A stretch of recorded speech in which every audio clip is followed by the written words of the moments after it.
आप देख रहे हैं इंडिया टाउन न्यूज भारत की बात। नमस्कार, जय जोहार। आप देख रहे हैं इंडिया टाउन न्यूज भारत की बात और मैं हूं आपके साथ सुधीर मिश्रा। स्वागत है आपका हमारे खास बुलेटिन राजधानी सरकारधानी में, जहां हम आपको छत्तीसगढ़ की महत्वपूर्ण खबरों से रूबरू करें। तो चलिए बुलेटिन की शुरुआत करते हैं, लेकिन उससे पहले एक नजर आज की हेडलाइंस पर। बंद होगा छत्तीसगढ़ के 32 लाख परिवारों का राशन। कांग्रेस अध्यक्ष दीपक बैज ने लगाए गंभीर आरोप। अभी तक 6 लाख से अधिक किसानों का पंजीयन नहीं हुआ। छत्तीसगढ़ में राज्योत्सव 2025 की तैयारियां शुरू। 2 से 4 नवंबर तक जिलों में 3 दिवसीय कार्यक्रम होंगे आयोजित। रोशनी से जगमग होगी सरकारी भवन। कलेक्ट्रेट में गंदगी, अब होगी कार्रवाई। कलेक्ट्रेट में थूकने वालों पर लगेगा जुर्माना। कलेक्ट्रेट में पान गुटखा पर भी बंद। खरीदी शुरू होने से पहले ही धान की तस्करी बेनकाब। ओडिशा से आया 55 बोरी अवैध धान जब्त। तहसीलदार की कार्रवाई से तस्करों में हड़कंप। खरीदी केंद्रों तक पहुंच रहा है अवैध धान। अतिथि शिक्षकों की मुख्यमंत्री से सार्थक मुलाकात। वर्षों पुरानी मांगों को विस्तार से रखा। नियमितीकरण की मांग पर मिला सकारात्मक आश्वासन।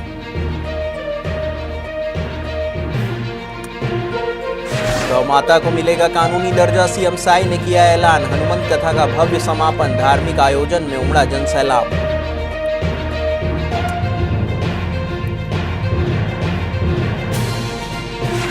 रायपुर में सर्व यादव महिला सम्मेलन। महिलाओं ने उठाए सामाजिक मुद्दे। महिला नेतृत्व की दिखी एकता। कौशल्या देवी साय रही मुख्य अतिथि।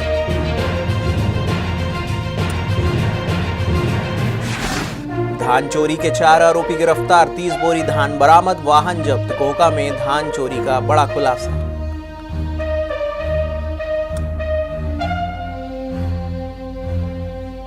हसदेव अरण्य को लेकर बड़ा फैसला। हसदेव अरण्य में कोयला खनन का मामला। हाई कोर्ट में बड़ा फैसला। हसदेव अरण्य बचाओ संघर्ष समिति की याचिका हुई खारिज।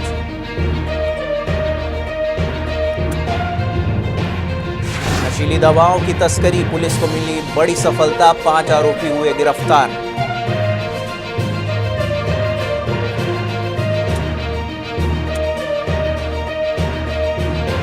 तो चलिए खबरों की शुरुआत करते हैं राजधानी से। कांग्रेस अध्यक्ष दीपक बैज ने आरोप लगाया है कि राज्य सरकार राशन कार्ड निरस्त करने का षड्यंत्र रच रही है। उन्होंने ये भी कहा है कि सरकार बदलने के बाद भाजपा ने मुख्यमंत्री की फोटो लगाने के लिए राशन कार्ड बदल दिया। उसके बाद अब तक 32 लाख राशन कार्ड का केवाईसी नहीं हो पाया है। इससे सरकार की मंशा पर सवाल खड़ा हो रहा है। उन्होंने ये भी कहा है कि इसका सीधा मतलब है कि सरकार 32 लाख परिवारों को राशन देना नहीं चाहती है। आपको बता दें कि मध्य प्रदेश सहित कुछ राज्यों में अमानक कफ सिरप की वजह से हो रही बच्चों की मौत को लेकर छत्तीसगढ़ में भी सियासत गर्मा गई है। प्रदेश कांग्रेस अध्यक्ष दीपक बैज ने आरोप लगाते हुए साई सरकार पर सवाल खड़ा किया है। उन्होंने पत्रकारों से चर्चा करते हुए कहा है कि सरकार की लापरवाही के कारण प्रदेश में नकली और अमानक दवाएं धड़ल्ले से बिक रही है। वहीं प्रदेश कांग्रेस अध्यक्ष दीपक बैज ने कहा है कि सरकार की तरफ से बयान आया है कि अभी तक 21 लाख किसानों का पंजीयन नहीं हुआ है, जबकि पिछले साल लगभग 27 लाख किसानों को धान बेचा था।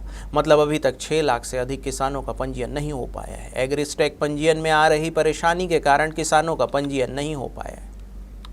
छत्तीसगढ़ शासन ने राज्य स्थापना दिवस यानी कि राज्योत्सव 2025 के आयोजन को लेकर तैयारियां शुरू कर दी है। सामान्य प्रशासन विभाग ने सभी जिला कलेक्टरों, विभागाध्यक्षों और संभागायुक्तों को विस्तृत दिशा निर्देश जारी किए हैं। इस वर्ष भी राज्योत्सव का आयोजन रायपुर के अलावा सभी जिला मुख्यालयों पर 3 दिवसीय कार्यक्रम 2 से 4 नवंबर 2025 के रूप में किया जाएगा। जारी आदेश के अनुसार राज्योत्सव का थीम 25 वर्षों की विकास यात्रा, जर्नी ऑफ 25 ईयर रहेगा। इस थीम के तहत राज्य के सभी जिलों में विभागीय उपलब्धियों और विकास कार्यों को प्रदर्शनी के माध्यम से प्रदर्शित किया जाएगा। राज्य शासन ने तय किया है कि प्रत्येक जिला मुख्यालय में 2 से 4 नवंबर तक राज्योत्सव का आयोजन किया जाएगा। कार्यक्रम स्थल पर विभिन्न विकास विभागों की प्रदर्शनियां लगाई जाएगी, जिसमें राज्य के 25 वर्षों की उपलब्धियों को दर्शाया जाएगा। स्थानीय कलाकारों द्वारा सांस्कृतिक कार्यक्रमों का भी आयोजन किया जाएगा, जिसमें छत्तीसगढ़ी संस्कृति, लोकगीत, लोक नृत्य और पारंपरिक कला का प्रदर्शन किया जाएगा। सामान्य प्रशासन विभाग ने एक अलग आदेश जारी कर बताया है कि 1 से 5 नवंबर 2025 तक सभी जिला मुख्यालयों और राजधानी रायपुर, नवा रायपुर में स्थित शासकीय भवनों पर रोशनी की जाएगी। इस दौरान 25 वर्षों की विकास यात्रा थीम को दर्शाने वाली सजावट की जाएगी। धमतरी की खबर है, जहां से जिले की स्वच्छता अभियान समेत सभी सरकारी योजनाएं संचालित होती है। अगर वहीं गंदगी का आलम हो तो इसे ही कहते हैं चिराग तले अंधेरा। धमतरी कलेक्ट्रेट भवन बाहर से जितना भव्य और आकर्षक नजर आता है, अंदर से उतना ही बदहाल और गंदगी से भरा हुआ है। यह स्थिति तब और भी चिंताजनक हो जाती है जब वहां ना तो कोई निगरानी की व्यवस्था दिखाई देती है और न ही गंदगी फैलाने वालों को रोकने के लिए कोई कर्मचारी तैनात है। इसके अलावा इस गंदगी की नियमित सफाई की भी कोई पहल नहीं हो रही है।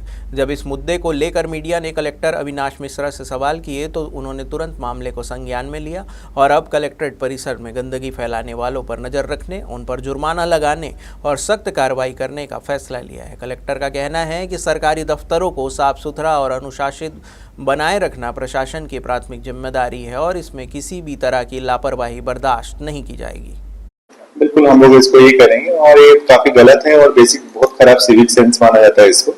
और अभी सीसीटीवी काफी कैमरा वगैरह हम लोग इंस्टॉल भी कर रहे हैं, लगभग सभी कॉरिडोर में कर रहे हैं। और इस टाइप का कहीं पे इंसिडेंसेस आता है तो हम लोग फाइन लगाने का सिस्टम वगैरह भी हम लोग करेंगे। और यूजुअली ये एक बेसिक सिविक सेंस है कि हम लोग अपने पब्लिक स्पेसेस को, पब्लिक प्रॉपर्टी को सेफ और क्लीन रखना चाहिए। और जहाँ पे ऐसे इंसिडेंट्स होगा कलेक्टर प्रीमाइज की तो हम लोग कार्रवाई करेंगे।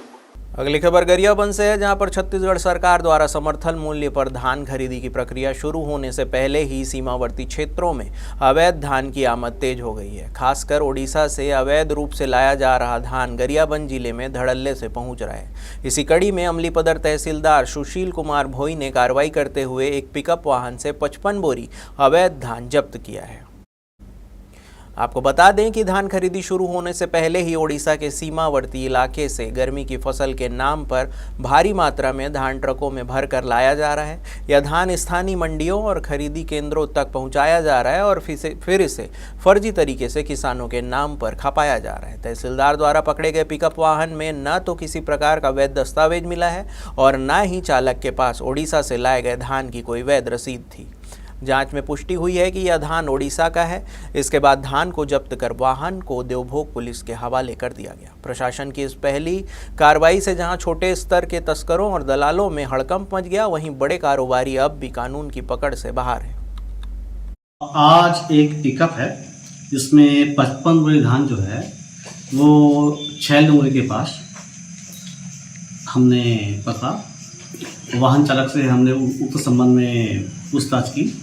उनके द्वारा कोई भी इस पर जानकारी नहीं दी गई, न ही किसी प्रकार का उनके पास वैध दस्तावेज था, जिससे अवैध धान परिवहन की आशंका व्यक्त करते हुए उसे हमने देवभोग थाना के सुपुर्द किया गया है। सर, पिछले 15-20 दिनों से ये धान तस्करी चालू है। सर, आने वाले दिनों में आप कब वो बैरिकेटिंग लगाएंगे और जो तस्कर हैं उनका हौसला को पस्त करने के लिए बैरिकेटिंग को लगाएंगे? नहीं, जल्द ही हम जो जितने भी हमारे उड़ीसा बॉर्डर हैं वहाँ पे चेक पोस्ट जो है बनाया जाएगा और शीघ्र ही वहाँ पर हम अपने विभाग के जो कर्मचारी अधिकारी हैं उनकी ड्यूटी वहाँ पे लगाएंगे। सर, जितने भी धान तस्कर हैं सर, इनको आप क्या बोलना चाहेंगे? नहीं, अब वो ये कहें कि हम जो है मुस्तैदी से लगे हुए हैं और हमारा प्रयास रहेगा कि किसी प्रकार का भी कोई अवैध धान परिवहन ना हो। इसके लिए हम पूरी मुस्तैदी के साथ डटे रहेंगे। राज्य के अतिथि शिक्षक प्रतिनिधिमंडल ने मुख्यमंत्री निवास पहुंचकर मुख्यमंत्री विष्णुदेव साय से भेंट की। यह मुलाकात सकारात्मक माहौल में हुई थी, जिसमें अतिथि शिक्षकों ने अपनी वर्षों पुरानी मांगों को लेकर विस्तार से रखा है। आपको बता दें कि मुख्यमंत्री से प्रतिनिधियों की बातों को गंभीरता से सुनते हुए भरोसा दिलाया है कि आपकी मांगे पूरी तरह से जायज़ है। इस पर गंभीरतापूर्वक विचार कर जल्द ही सकारात्मक कदम उठाया जाएगा। दरअसल अतिथि शिक्षक वर्ष 2016 से छत्तीसगढ़ स्कूल शिक्षा विभाग में व्याख्याता के स्वीकृत पदों पर कार्य कर रहे थे, फिर भी उन्हें अब तक नियमित नहीं किया गया है। लंबे समय से यह शिक्षक संविलियन और समान वेतन जैसी मांगों को लेकर शासन प्रशासन से गुहार लगाते आ रहे हैं। वक्त हो चुका है एक छोटे से ब्रेक का। बने रहिए इंडिया टाउन न्यूज़ के साथ। कभी कभी चेहरे का छुपा दर्द दुनिया नहीं देख पाती है। दाग, मुहासे, झाइयाँ सब आपके आत्मविश्वास को कम कर देता है, पर अब नहीं, क्योंकि Rukhsana glow and fair face pack जो दे आपकी स्किन को वो प्यार जो सिर्फ प्रकृति दे सकती है।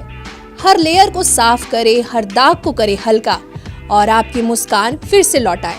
Because you deserve to glow naturally. Rukhsana herbal beauty product Amazon, Meesho और फ्लिपकार्ट में भी उपलब्ध।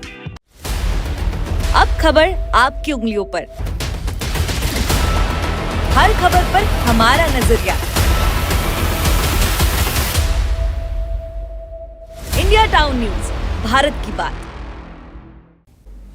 ब्रेक के बाद आपका स्वागत है। रायपुर गुड़ियारी के अवधपुरी मैदान में आयोजित 5 दिवसीय श्री हनुमंत कथा के समापन अवसर पर बागेश्वर धाम पीठाधीश्वर पंडित धीरेन्द्र कृष्ण शास्त्री के सानिध्य में पहुंचे मुख्यमंत्री विष्णुदेव साय ने कहा है कि छत्तीसगढ़ में जल्द ही गाय को गौ माता का दर्जा दिया जाएगा। इस पर राज्य सरकार जल्द ही निर्णय लेगी। मुख्यमंत्री ने पंडित शास्त्री का छत्तीसगढ़ आगमन पर स्वागत करते हुए कहा है कि छत्तीसगढ़ राम की ननिहाल और माता शबरी की भूमि है। यहाँ राम राज्य की स्थापना का प्रयास किया जा रहा है। साथ ही उन्होंने नक्सलवाद की समाप्ति को भगवान श्री राम, हनुमान जी और संतों के आशीर्वाद का एक परिणाम बताया। इस दौरान पंडित धीरेन्द्र शास्त्री ने धर्म, भक्ति, आचरण और जागरूकता पर अपने व्याख्यान में कहा है कि बिच्छू के पास जहर होता है लेकिन महात्माओं के पास तप और भजन है। उन्होंने छत्तीसगढ़ पुलिस द्वारा चलाए जा रहे साइबर जागरूकता अभियान की सराहना की और लोगों से ठगों से सतर्क रहने का संदेश भी दिया। आयोजन का सफल संचालन युवा समाज सेवी चंदन बसंत अग्रवाल और स्वर्गीय पुरुषोत्तम अग्रवाल स्मृति फाउंडेशन द्वारा किया गया। आयोजन में बड़ी संख्या में संत, मंत्री, विधायक और गणमान्य नागरिक उपस्थित रहे। रायपुर के वृंदावन भवन कटोरा तालाब चौक में प्रदेश स्तरीय सर्व यादव महिला सम्मेलन का आयोजन किया गया, जिसमें छत्तीसगढ़ भर से हजारों महिलाओं की भागीदारी रही। इस गरिमामय आयोजन की मुख्य अतिथि मुख्यमंत्री श्री धर्मपत्नी कौशल्या देवी साय रही, जबकि कार्यक्रम की अध्यक्षता राजनांदगांव की सामाजिक कार्यकर्ता करुणा मधुसूदन यादव ने की। कार्यक्रम में बालोद, राजनांदगांव और देवभोग सहित कई जिलों से महिलाओं ने हिस्सा लिया था। आयोजन में समाज के योगदान को लेकर महिला नेतृत्व और एकता की झलक स्पष्ट रूप से दिखाई दी। कार्यक्रम की अध्यक्षता कर रही करुणा यादव ने अपने संबोधन में कौशल्या देवी साय का ध्यान बालिकाओं की आत्मरक्षा को विद्यालयों में अनिवार्य विषय के रूप में लागू किए जाने, गौवंश की सुरक्षा के लिए हाईवे और सड़कों पर घूम रहे मवेशियों के संरक्षण के लिए विशेष योजना और नशा मुक्ति अभियान को जन आंदोलन के रूप में चलाकर बच्चों, युवाओं और बुजुर्गों को जागरूक करने, इन तीनों विषयों पर जोर दिया। जिसके बाद कौशल्या देवी साय ने आश्वासन दिया है कि कार्यक्रम में उठाए गए सभी मुद्दों को मुख्यमंत्री विष्णुदेव साय तक पहुंचाकर यथाशीघ्र समाधान करवाया जाएगा। इसके अलावा इस आयोजन में प्रदेश स्तरीय सर्व यादव महिला टीम की नवीन पदाधिकारियों की घोषणा भी की गई। तिल्दा नेवरा की खबर है, जहां पर धान चोरी की बढ़ती घटनाओं पर लगाम लगाने में नेवरा पुलिस को बड़ी सफलता मिली है। धान संग्रहण केंद्र कोहका में 30 बोरी धान चोरी करने वाले 4 आरोपियों को पुलिस ने गिरफ्तार कर लिया है। उनके कब्जे से चोरी में इस्तेमाल वाहन समेत पूरे धान को बरामद कर लिया गया है। मिली जानकारी के अनुसार प्रार्थी ने थाना पहुंचकर रिपोर्ट दर्ज कराई थी कि किसी अज्ञात चोर द्वारा धान संग्रहण केंद्र कोहका से 30 बोरी धान चोरी कर ली गई है। रिपोर्ट दर्ज कर पुलिस ने जांच शुरू की, जिसके बाद नेवरा पुलिस ने कार्रवाई करते हुए ग्राम तुलसी नेवरा के 4 युवकों को हिरासत में लिया। पूछताछ के दौरान आरोपियों ने धान चोरी की योजना बनाकर वारदात को अंजाम देना स्वीकार किया, जिसके बाद पुलिस ने चारों आरोपियों को गिरफ्तार कर न्यायिक रिमांड पर न्यायालय भेज दिया है। बिलासपुर की खबर है, जहां पर हसदेव अरण्य क्षेत्र में कोयला खनन के खिलाफ दायर याचिका पर हाईकोर्ट ने बड़ा फैसला सुनाया है। कोर्ट ने ग्राम घटबर्रा के निवासियों की दायर याचिका को खारिज करते हुए कहा है कि सामुदायिक वन अधिकार का कोई ठोस दावा साबित नहीं हुआ। सरगुजा के उदयपुर तहसील के घटबर्रा ग्राम सभा की बैठकों में सामुदायिक अधिकारों को लेकर कोई प्रस्ताव पारित ही नहीं हुआ। वर्ष 2008 और 2011 की ग्राम सभा बैठकों में केवल व्यक्तिगत पट्टों और भूमि अधिकारों की चर्चा हुई थी। ऐसे में यह दावा निराधार है कि ग्रामीणों के सामुदायिक वन अधिकारों का उल्लंघन हुआ है। दरअसल हसदेव अरण्य बचाओ संघर्ष समिति और जय नंदन सिंह पोर्ते ने हाईकोर्ट में याचिका लगाई थी, जिसमें कहा गया था कि घटबर्रा गांव के लोगों को वन अधिकार कानून 2006 के तहत सामुदायिक अधिकार मिले थे, जिन्हें 2016 में जिला समिति ने रद्द कर दिया। याचिकाकर्ताओं ने 2022 में फेज 2 कोल ब्लॉक खनन की मंजूरी को भी चुनौती दी थी, यह कहते हुए कि ग्राम सभा की सहमति लिए बिना ही यह निर्णय अवैध है। मामले में सभी पक्षों को सुनने के बाद हाईकोर्ट ने याचिका खारिज करते हुए कहा है कि सामुदायिक अधिकारों का कोई वैधानिक दावा सिद्ध नहीं हुआ और न ही याचिकाकर्ता ग्राम सभा की ओर से अधिकृत थे।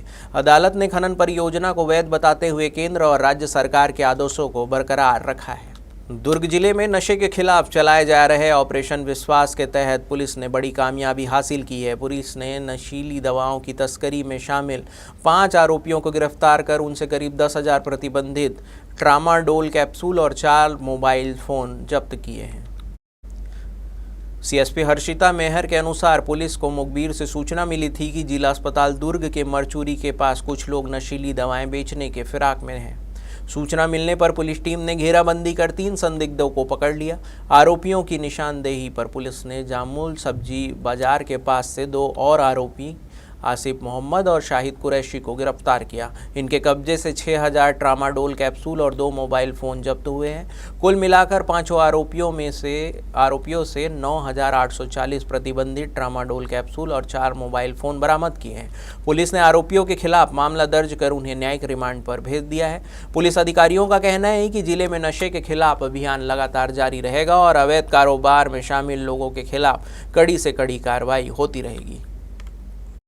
पुलिस को ये सूचना मिली थी कि जो टैबलेट्स ट्रामाडोल कैप्सूल्स जो काफ़ी ज़्यादा बिक्री हो रही है, तो क्या हुआ कि जब सूचना मिली पुलिस को आज करीब सुबह, तो वहाँ पे हमें पता चला कि मॉर्चरी के पास कुछ संदिग्ध लोग बैग में कुछ दवाइयाँ रखे हुए हैं। तो जाके वहाँ पे हम गए तो खड़े थे, उनसे पूछताछ वगैरह की गई, तो बैग में उनके साथ और तलाशी ली गई तो ट्रामाडोल कैप्सूल्स मिले।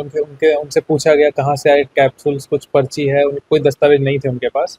तो उनसे कुछ कड़ाई से पूछताछ की गई तो उन्होंने एक अन्य व्यक्ति का नाम बताया जो कि खुर्सीपार का है। उन्होंने बोला कि वो एक आसिफ अहमद नाम के व्यक्ति से उसने लेके आए हैं बेचने के लिए। तो उसके पास फिर जाके दबिश दी तो उसके पास से भी सेम बैग में हमें और कैप्सूल्स मिली और वो भी बेचने की फिराक में था। तो इस तरह से कुल 5 लोगों को दुर्ग कोतवाली पुलिस ने गिरफ्तार किया है। हमारे खास बुलेटिन राजधानी सरकार धानी में फिलहाल इतना ही। देश प्रदेश की तमाम खबरों से अपडेट रहने के लिए बने रहिए इंडिया टाउन न्यूज़ के साथ। नमस्कार। आप देख रहे हैं इंडिया टाउन न्यूज़, भारत की बात।